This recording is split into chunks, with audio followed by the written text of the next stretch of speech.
Buenos días, nosotros somos el equipo Como Sea y vamos a hablar sobre la química. El primer tema son las propiedades físicas y químicas de la materia.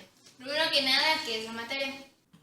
La materia es cosa o algo que ocupe un lugar en el espacio en donde está o donde estamos. También posee una inercia y es susceptible a cambio, pero no puede ser destruida. Las propiedades físicas, como lo dice, ¿qué son propiedades? Las propiedades, Cualidades de uno mismo. cualidades, ¿no? También están divididas en dos, que son las naturales y por su presencia. En las clasificaciones naturales están las químicas, físicas y biológicas. Por otro lado, por su presencia están las generales y específicas, de las cuales solo les vamos a hablar de las químicas y las físicas. Se puede medir y observar que cambie la composición o identidad de la sustancia reversible. Esto quiere decir que cuando algo, una cosa o un objeto solo se va a cambiar físicamente, no va a afectar su estructura. Pueden ser reversibles, por ejemplo, cuando congelamos el agua, el primer paso es cuando está líquida, ya luego al congelarla se vuelve sólida y este sólido se puede volver líquido y así es reversible. Sin afectar su estructura o forma, porque así como era líquida al inicio, con paso de su proceso se puede revertir y volver a ser líquida. Las propiedades químicas no solo afecta lo físico, lo que se ve, sino que puede afectar su estructura de cómo era. Por ejemplo, un huevo cocido. Cuando lo pones en sartén es líquida, tiene la yema espesita, pero cuando ya la fríes, cambia toda su estructura. En lugar de que esté como babosita, queda un poquito más sólida y cambia la estructura molecular de aquel huevo que tenías cuando lo pusiste primero al sartén y al final que fue cuando ya estaba frita. En el tema de las propiedades físicas son aquellas que uno posee. Por ejemplo, un ser humano, una propiedad física del humano sería su estatura, el color de sus ojos, su color de piel, el color de cabello. En cambio, los cambios físicos sería su pH. Por otro lado, los cambios físicos son todos aquellos en los cuales cambia la forma, el tamaño, el estado de movimiento o de reposo, también el estado de agregación de esa materia. Por ejemplo, cuando tenemos una hoja de papel, la tenemos simple y así listita. En cambio, al momento, su cambio físico sería cuando la arrugamos. El cambio físico puede ser reversible. ¿Por qué? Porque esa hoja solo se arrugó, pero se puede desarrugar y queda como si no pasara nada. Por otro lado, los cambios químicos originan sustancias nuevas con propiedades distintas a las del inicial. Por ejemplo, el ejemplo de la hoja, al quemar la hoja de papel, quedan cenizas. Esas cenizas no van a volver a pasarse a convertirse a una hoja de papel. Pues por otra parte, los elementos son sustancias simples que no pueden descomponerse en otros más simples por métodos químicos ordinarios. Una mezcla es una materia constituida por diversas moléculas. Las mezclas, por lo tanto, están formadas por varias sustancias que no mantienen interacciones químicas. Es habitual que cada una de ellas se encuentre aislada a través de algún método mecánico. Podría decirse en definitiva que una mezcla surge cuando se incorporan distintas sustancias sin interacción química a un todo. Si la misma está formada por sustancias puras que no pierden sus propiedades naturales en la interacción, se habla de una mezcla homogénea. Estas son disoluciones y se caracterizan por no exhibir sus componentes de manera diferenciada ante los ojos del observador, que solo detecta una única fase. Un ejemplo sería el agua con la sal. Aquí en esta mezcla homogénea se usan dos sustancias, un soluto y un disolvente. El disolvente sería la sal y el soluto sería el agua. Aquí el observador lo único que va a distinguir es el agua, no la sal. Solo detecta una fase que ya sería la mezcla del agua con la sal. Por otro lado, las mezclas heterogéneas Son composiciones que carecen de uniformidad, como los coloides o las suspensiones. Un ejemplo de este tipo sería dos sustancias solutas, el aceite y el agua, porque estas sustancias no se mezclan. Sin embargo, se van a observar las dos sustancias no mezcladas. Van a ver dos. Y ahora vamos con los compuestos. Un compuesto es una sustancia pura que contiene más de un elemento. Un ejemplo sería que el agua es un compuesto ya que está formada por hidrógeno y oxígeno. El átomo es la porción más pequeña de la materia. El primero en utilizar este término fue Demócrito, que es un filósofo griego, porque creía que todos los elementos estaban formados por pequeñas partículas indivisibles. Átomo en griego significa indivisible, es la porción más pequeña de la materia. Los átomos son la unidad básica estructural de todos los materiales de ingeniería. El átomo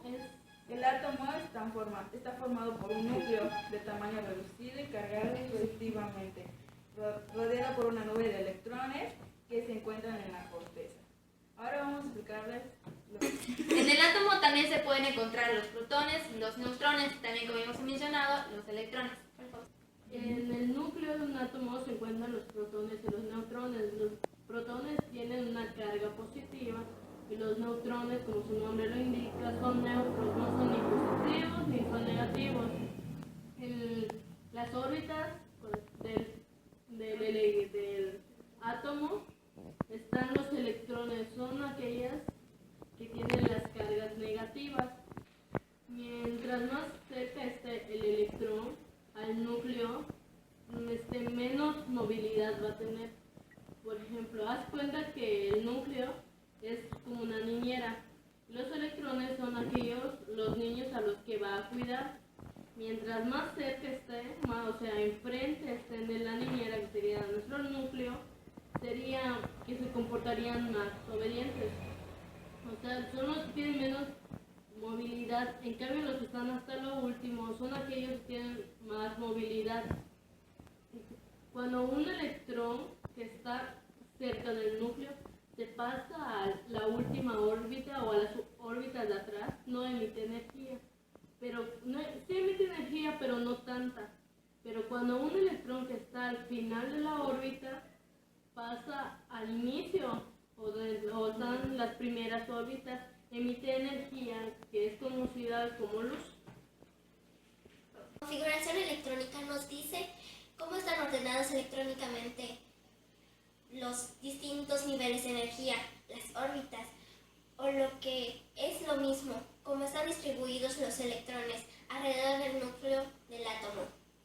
En la actualidad, la periferia del núcleo, su alrededor, se divide en 7 niveles de energía diferentes, numerados del 1 al 7 y en los que están distribuidos los electrones, lógicamente en orden según su nivel de energía.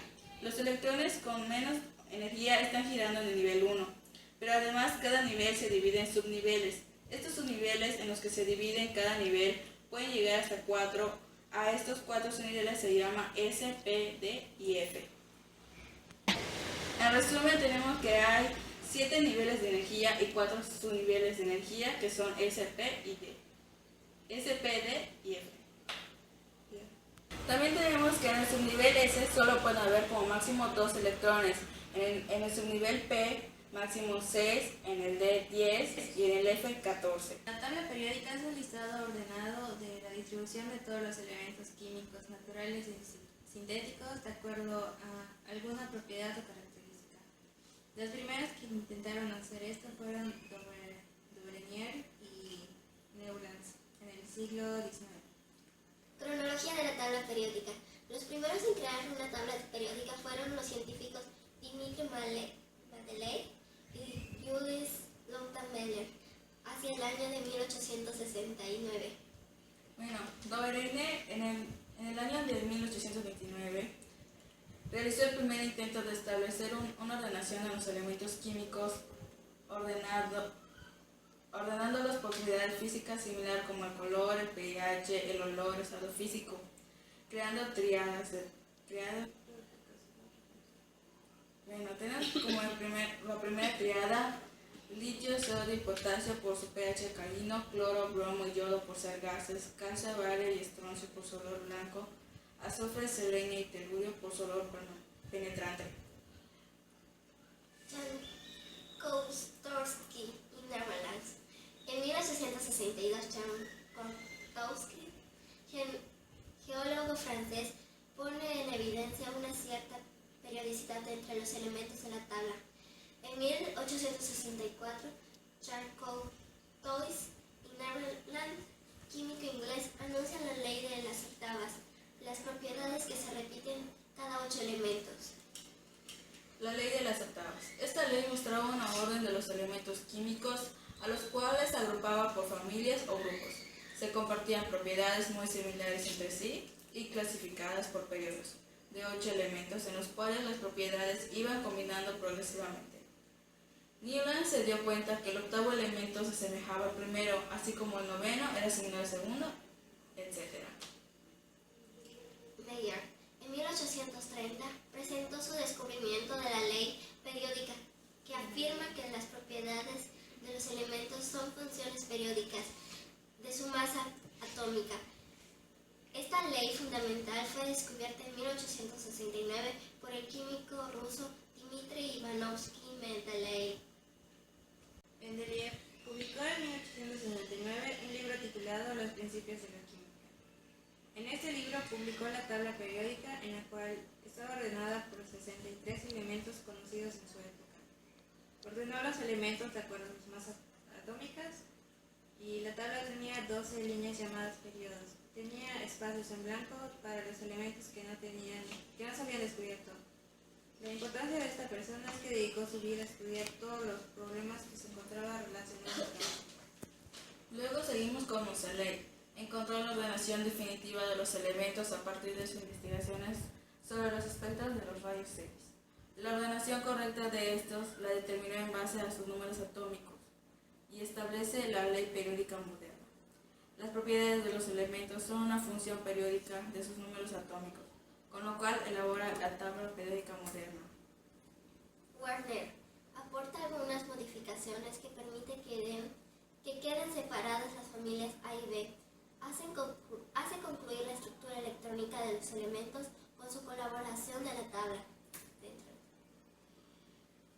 Glie-Seaborg, tras participar en el descubrimiento de los 10 nuevos elementos, en 1944 sacó 14 de sus elementos de la estructura principal de la tabla periódica, proponiendo la actual ubicación debajo de la serie de los lantánidos, siendo desde entonces conocido como los actínidos. Y este científico también tiene su propio nombre en la tabla periódica. La tabla periódica es la herramienta más poderosa que tienen los químicos. Cada elemento en la tabla periódica se halla representado en un cuadrado con un símbolo químico de 1 o 2 letras. La mayoría de los símbolos están representados por el nombre del elemento en inglés. Algunos otros vienen de otras lenguas. Por ejemplo, el símbolo de plata viene de la lengua latín, que es argentum. El símbolo de plomo viene del latín, que es plomo. Por encima del símbolo químico vemos el número atómico del elemento. Debajo el nombre completo y su masa atómica. La mayoría de los elementos son metales. Los puedes encontrar a la mitad e izquierda de la tabla periódica. Los elementos metálicos son normalmente brillantes y buenos conductores de energía y calor. Los no metales se encuentran en la parte superior izquierda de la tabla periódica. Estos no son buenos brillantes ni buenos conductores de energía ni de calor. La línea que divide a los metales de los no metales en la tabla periódica es gruesa y tiene la forma de una escalera. Los elementos que se hallan en ambos lados de la línea son por lo general llamados metaloides y poseen algunas de las propiedades de los metales y los no metales. Fíjate que los elementos están enunciados en el orden creciente del número atómico cuando lees la tabla de izquierda a derecha y de arriba hacia abajo. Cada elemento posee un único número atómico. Una columna vertical de elemento es denominada grupo o familia. Estos elementos agrupados poseen similares propiedades químicas, también poseen similares configuraciones de electrones de valencia. Hay 7 filas horizontales en la tabla periódica. Estas son denominadas periodos. Cada fila corresponde a un diferente nivel de energía ocupado por los electrones. Los dos grupos de la izquierda son denominados los metales alcalinos y los alcalinoterros. En estos grupos, las órbitas S en la capa más externa del átomo están completadas. En la derecha hay un bloque de 6 columnas. Estos elementos poseen las órbitas P más externas completadas. Fíjate que en el extremo se han de hallar los gases nobles. En el medio existe un bloque de 10 columnas, los metales de transición. En estos elementos, las órbitas D más externas están siendo completadas. Los asteriscos te llevan a la parte inferior de la tabla periódica, donde se encuentran 2 filas de 14 columnas, los metales de transición internas, también conocidos como los lantánidos y actínidos. Estos elementos poseen las órbitas F más externas completadas. A lo largo de los años, los grupos de la tabla periódica han sido enlistados en una variedad de formas. Han tomado 1, 2, hasta 3 diferentes sistemas para enumerar los grupos, el cual los que usamos nosotros es clasificado del 1 al 18. Enlaces covalentes. Los enlaces que mantienen a los átomos juntos en compuestos se denominan fuerzas intramoleculares. Los dos tipos de estas son los enlaces iónicos y los enlaces covalentes. Aquí nos centraremos en los enlaces covalentes. Los enlaces son estables debido a que los átomos enlazados alcanzan una configuración de gas noble al compartir electrones. El nombre covalente ya sugiere que los átomos compartan sus electrones de valencia. Podemos mostrarlo mediante un diagrama de punto de Lewis. El fluoruro de hidrógeno, HF, es una molécula con un enlace covalente simple, formado entre 2 átomos. El flúor posee 7 electrones de valencia y el hidrógeno 1. Al compartir los 2 electrones en un enlace, ahora el hidrógeno llegó a una configuración del gas helio. Posee 2 electrones de valencia, mientras que el flúor llegó a la configuración del gas noble neón. Ahora tiene 8 electrones, llegando los dos así a su estabilidad. En el diagrama podemos reemplazar esos 2 electrones compartidos por una línea simple que representa el enlace covalente simple. En ocasiones, 2 átomos comparten más de 2 electrones en el caso de un enlace covalente doble o triple. Podemos ver un ejemplo de ello en el dióxido de carbono, CO2.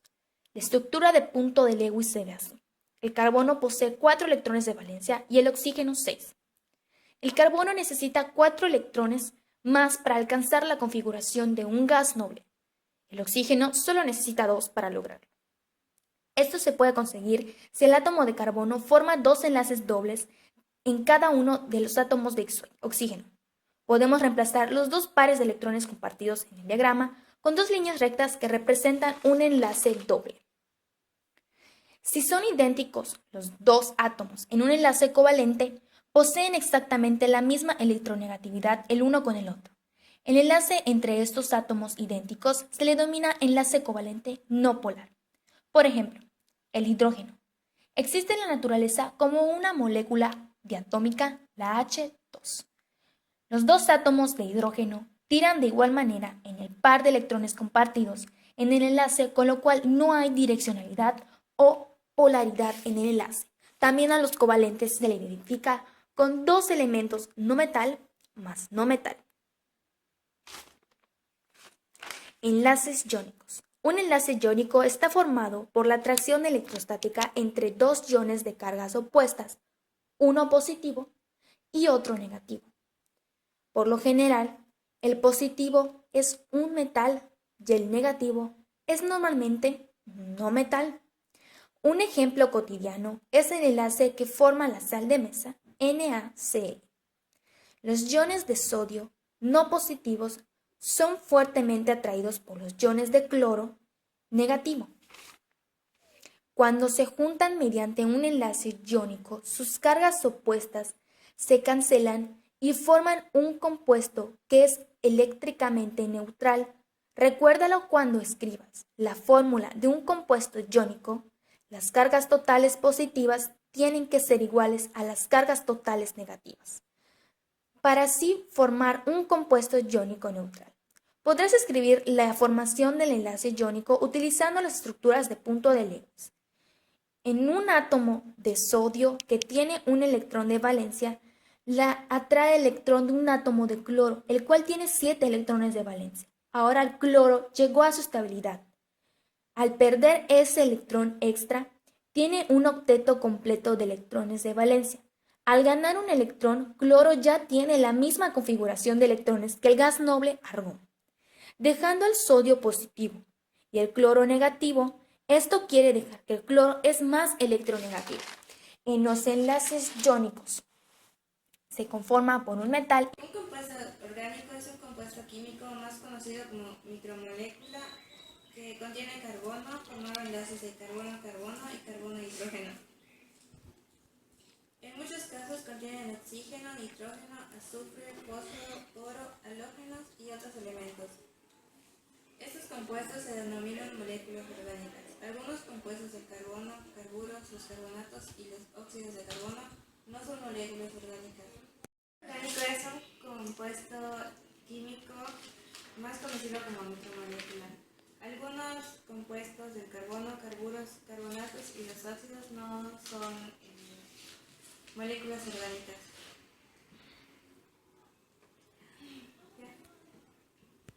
La mayoría de los compuestos orgánicos se extraen de manera artificial mediante síntesis química, aunque algunos todavía se extraen de forma natural.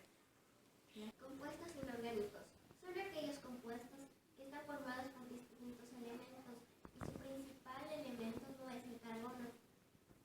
Su principal elemento de los compuestos inorgánicos es el agua. A diferencia de los compuestos orgánicos, es que son físicos o químicos, electrónicos y de fusión. La nomenclatura. En este caso vamos a emplearnos preferentemente a la nomenclatura sistemática. Esta consiste en anteponer la palabra, por ejemplo, óxido. A la palabra óxido un prefijo que nos indique el número de oxígenos, seguida de la palabra de y el nombre de metal o no metal, con un prefijo que nos indique el número de átomos de ese metal o no metal. Los prefijos que se designan el número de átomos son mono de 1, di de 2, tri de 3, tetra de 4, penta de 5, hexa de 6 e infinitamente. En la fórmula leemos el compuesto al revés, indicando los prefijos del número de átomos de cada elemento que hay en la fórmula. Por ejemplo, la fórmula de N2O4 lo vamos a leer tetraóxido de dinitrógeno, tetra de 4 y la palabra óxido, dinitrógeno, di de 2 y la palabra del elemento no metal, nitrógeno. En este caso, la nomenclatura de los óxidos no metálicos de la nomenclatura sistemática, tenemos algunos ejemplos que serían N2O, que se leería óxido de dinitrógeno, N2O3, tridóxido de dinitrógeno, entre otros.